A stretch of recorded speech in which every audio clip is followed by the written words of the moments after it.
مريم كلينك، بدي صبحك وبدي اقول بونجور. اليوم انت معنا ببرنامج حديث الجنوب من اذاعه الشرق مع طارق ابو زينب. مريم، يوم عملتي انت تساؤلات كتير بالمجتمع اللبناني من بعد ما نزلتي اغنيه جول والايحاءات الجنسيه، وخاصه تزامنت مع اليوم المراه العالمي، واعتبروها كتير ناس هيدي اهانه للمراه اللبنانيه، فشو بتردي؟ مش صحيح. انا هيدي الثوره عم بستعملها لفرض الرأي العام قد ايه نحن بعدنا فكرنا معقد وعندنا كبت جنسي، كبت فكري، ودائما بنفكر المرأة ان هي بس جسد وجسم، واذا هي مبسوطة بحالها يعني هذا الشيء بتكون عم تأذي المجتمع وعم تأذي حالها. انا عم بحارب هذا الشيء على طريقتي بالاغراء والتصرفات اللي انا بعملها، لاوقات بستفز المجتمع لوعي شيء هو يفكر فيه مش أنا. صار في كتير ناس عم يقولوا اليوم، يعني اللي شافوا اولادهم الفيديو كليب، يلي شاف العيال اللبنانيه والعربيه شافوا هذا الفيديو كليب، قالوا انت اليوم رمز الانحلال في لبنان. عن جد اول شيء الكليب هذا فيديو كليب، هذا شيء تمثيل ولبسي كل ثيابي، وثاني شيء منه فيلم بورنو، هيدا تمثيل، هيدا فيديو كليب كنا عم نحضره، هو تسرب ونحن ما نزلناه بعد، شو خفني انا اذا ما نزل وما خلص. طيب اليوم الباباية اللي طلع معك، يعني شو هذا؟ اليوم جايين على عيد الطفل، هذا انتهاك صارح لقانون حقوق الطفل.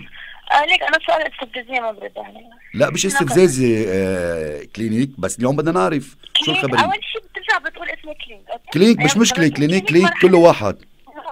طيب اليوم بدي اسألك سؤال. كلفة هذا الاتصال $3 إضافية للدقيقة. لإنهاء الاتصال من دون تكلفة يمكنكم الإقفال الآن.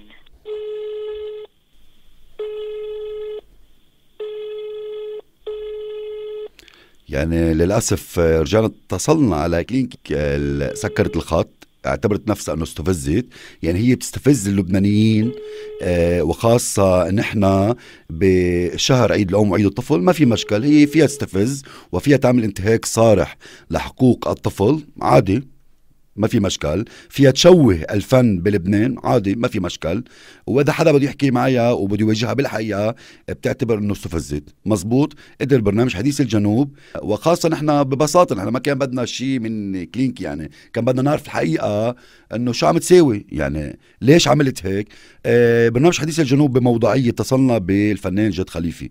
جد خليفي اتصلنا عليه اكثر من 10 مرات، من رقم الاذاعه 01 ومن رقمي الشخصي 03، وما رد علينا. كنت حابب أنا يقولنا وجهة نظره، وخاصة أنه البرنامج هو برنامج يعني حديث الجنوب يتناول كل القضايا في محافظة الجنوب، بس ما رد علينا. ما في مشكلة، هذا بيرجع له. اللي بدي أقوله أنه مش مقبول بعيد الطفل وبمناسبة يوم المرأة العالمي تتشوه المرأة من وراء يعني مدام كلينك بهالطريقة هيدي.